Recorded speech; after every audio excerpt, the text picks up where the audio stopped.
more meaningful out of it.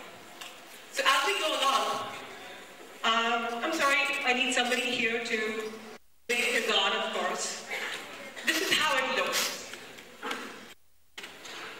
If you see the room here, it looks very similar to you. And PCTE plans to have a demo debate for you.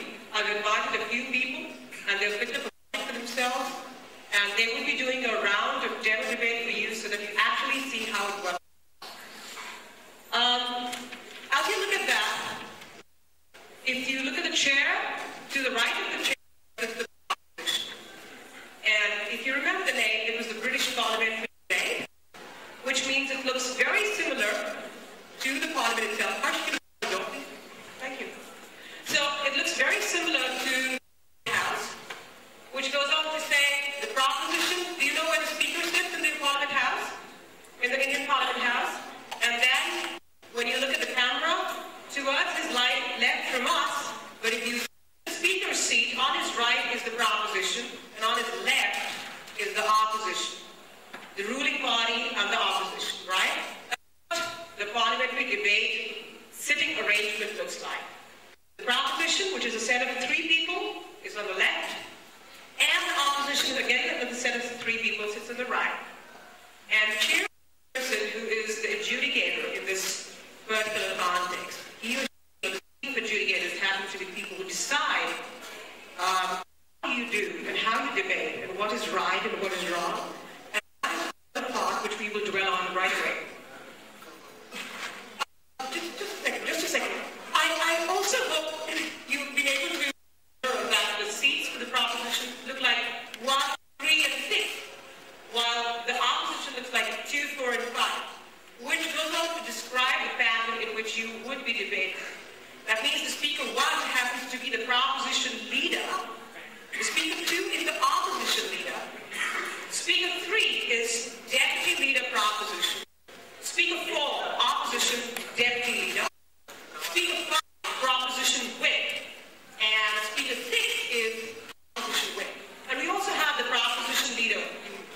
You could denote him as the prime minister or whatever you like him to be called. Would come for a rebuttal. Considering he's the opening speaker and he does not have the opportunity to rebut initially, so he gets an opportunity to rebut eventually at the end of the game, right? Is that clear? Can we go on the next slide so I can just show you how it looks? This is how it looks. Just to work it out for you. The prime minister, proposition leader speaks first. Now, while I'm on this chart, I want you to be able to demarcate into bifurcations and say what part stands for what or how much time exactly. Your first round, which is a preliminary round, which begins tomorrow, is one speaker would be speaking for 5 minutes each. But by the time you graduate to the final round, it would be a 7-minute speech, right? The quarterfinals and the finals would be intermediate minutes. So we would tell you every time what it is about. Do we have some guests who need seats? Please keep walking in. There are lots of seats this side. And maybe if there are some PCTEs here, they can vacate the seats to the guests. Okay. No, the demo debaters can stay in, but some other people could, perhaps. Okay.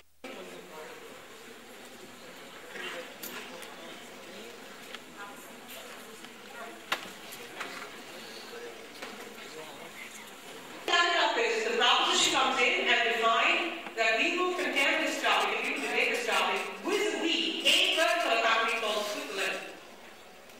And that means the entire one country debate is now going to be purely focused on Switzerland alone, which doesn't make any sense. We do not appreciate that practically. Neither does British debate in country. What we like to do is have wider perspectives, have examples coming from the entire globe. Have business examples, have done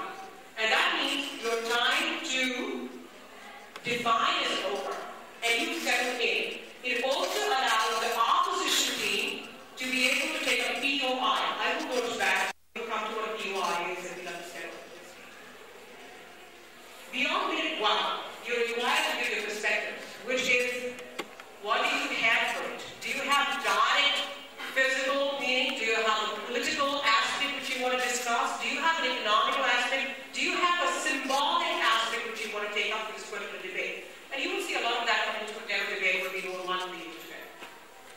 As we go on, once you define the team, cannot take a POI anymore. Am I getting going too fast here? Is it alright? Okay. So I'll go through them quickly. Minute one, a bell will ring, which means you can finish defining, and you're also exposed to your opposition team questioning you. You are in a 7 minutes span.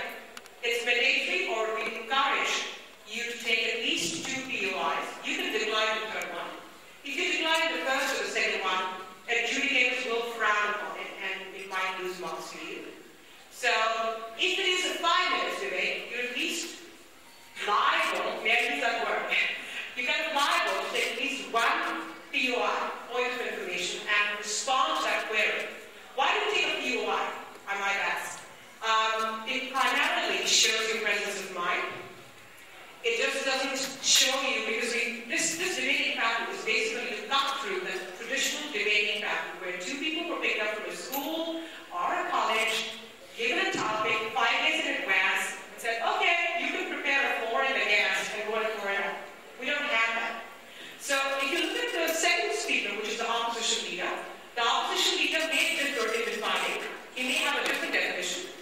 You can please tell me if they're on the side. Please keep walking. So the opposition leader may have a different definition. If he differs on the definition, he could say, opposition differs here, and this is how we would like to define it. Obviously, standing on the other side of the coin, you have a very different perspective. Alright? So you have different perspectives to the topic. And perspective, I would repeat in bold and capital, have to be as wide as possible. Examples is the Berlin Wall. And I keep putting it again and again and again because it's so painful. I say,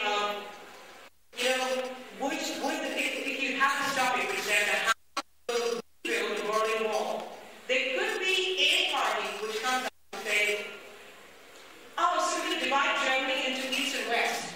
Only going to divide Europe into East and West. That would be so difficult, so limited, so confined. Some nations into the European Union.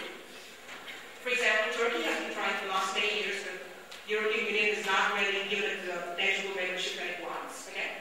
So there could be some nations which say, we want to be a part of the European Union, and some which are not allowed in. So here's a wall.